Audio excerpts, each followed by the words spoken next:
में स्कोर नहीं बढ़ता है। मैं फिर से आप लोगों से कह देता हूं कि मॉक टेस्ट कभी भी आपकी एक्चुअल तैयारी के बारे में नहीं बताता है। एक्चुअल मॉक टेस्ट जो होता है दोस्त मेरे, वो आपकी कमियों के बारे में बता रहा होता है। मॉक टेस्ट ये बताने की कोशिश कर रहा है कि भाई सीआई के क्वेश्चन आपसे नहीं बन रहे हैं, तो आप सीआई पे थोड़ी सी मेहनत करो। मॉक टेस्ट आपको ये बताता है कि एवरेज के क्वेश्चन नहीं बन रहे हैं, आप एवरेज पे थोड़ी सी मेहनत करो। तो मॉक टेस्ट को इस तरीके से बस आप लोगों को लेना है कि वो आप लोगों को केवल आपकी कमियों के बारे में बताए। मॉक टेस्ट कभी भी ये डिसाइड नहीं करता कि अगर तूने इस पेपर में 10 कर दिए तो तू मेन एग्जाम में भी 10 ही कर पाएगी। मैंने बहुत सारे बच्चों को ऐसे को देखा है कि जो यहाँ मॉक टेस्ट में 15 स्कोर कर रहे हैं और वो मेन पेपर में जाके 7-8 पे अटक जा रहे हैं। मैंने बहुत सारे ऐसे बच्चों को देखा है जो यहाँ 6-7 पे अटक जा रहे हैं और वो पेपर में जाके 14-15 का स्कोर कर रहे हैं। तो मेरे दोस्त मैं बस ये बताने की आप लोगों को कोशिश कर रहा हूँ कि मॉक टेस्ट जो होता है केवल आप अपनी कमियों को पहचानने के तरीके से ट्रीट करो।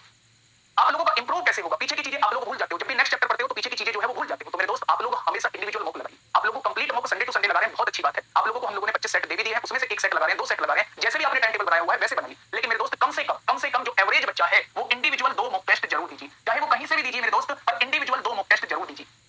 एक गांठ बांध लो कि सुबह में एक मॉक टेस्ट देना है, 15 क्वेश्चन का एक मॉक टेस्ट सुबह में देना है और 15 क्वेश्चन का एक मॉक टेस्ट शाम को देना है। ठीक है, फिर इन 15 क्वेश्चन का आधे घंटे में आप लोगों को एनालिसिस करना है कि कौन सा क्वेश्चन हमसे नहीं हुआ, उसके सॉल्यूशन से उस क्वेश्चन को कंप्लीट करना है और इस तरीके से कंप्लीट करना है कि नेक्स्ट टाइम अगर वो क्वेश्चन आपके सामने आता है तो उसे आप उधेड़ दो। वही सेम काम आप लोगों को शाम में करना है। उन 15 क्वेश्चन को 30 मिनट का एनालिसिस का टाइम देना है। अगर आपने ये काम जो है मेरे दोस्त पेपर तक कर दिया, टिल पेपर कर दिया, तो यकीन मानना वो जो 1-2 नंबर अभी भी कट रहे हैं ना, वो पूरे के पूरे हो जाएंगे। और जो लोग 7-8-10 नंबर पे उलझे पड़े हैं, जो लोग ये शिकायत करते हैं कि हम लोग पीछे का कॉन्सेप्ट भूल जाते हैं, जो लोग ये शिकायत करते हैं सारा पढ़ने के बाद जो है वो हम लोगों के मॉक टेस्ट में स्कोर नहीं बढ़ता है, बच्चे उनकी परेशानी, उनका डाउट जो है वो दूर हो जाएगा। इस काम को आप 7 दिन करके देख लीजिए मेरे साथी। कहीं से भी इंडिविजुअल मॉक खरीद लीजिए। इंडिविजुअल मॉक का मतलब है कि आप मैथ और रीजनिंग के तो मॉक खरीद ही लो, कहीं से भी खरीद लो और दबा के बच्चा मैथ और रीजनिंग के 15-15, 25-25 क्वेश्चंस की प्रैक्टिस करो। 2-2 मॉक अगर डेली दे दोगे तो मेरे दोस्त वो प्रैक्टिस आप लोगों की हो जाएगी। आप लोगों को क्वेश्चन को देख के क्वेश्चन की पहचान हो जाएगी कि आप लोगों को किस कॉन्सेप्ट से इस क्वेश्चन को सॉल्व करना है।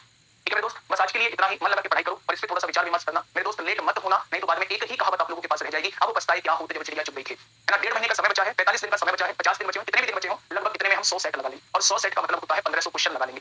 और 1500 क्वेश्चन का मतलब होता है कि 10-15 सेट के बाद क्वेश्चन रिपीट होना स्टार्ट हो जाएंगे। इस बात की गारंटी मेरी है। उन 1500 क्वेश्चन के अंदर से ही आप लोगों को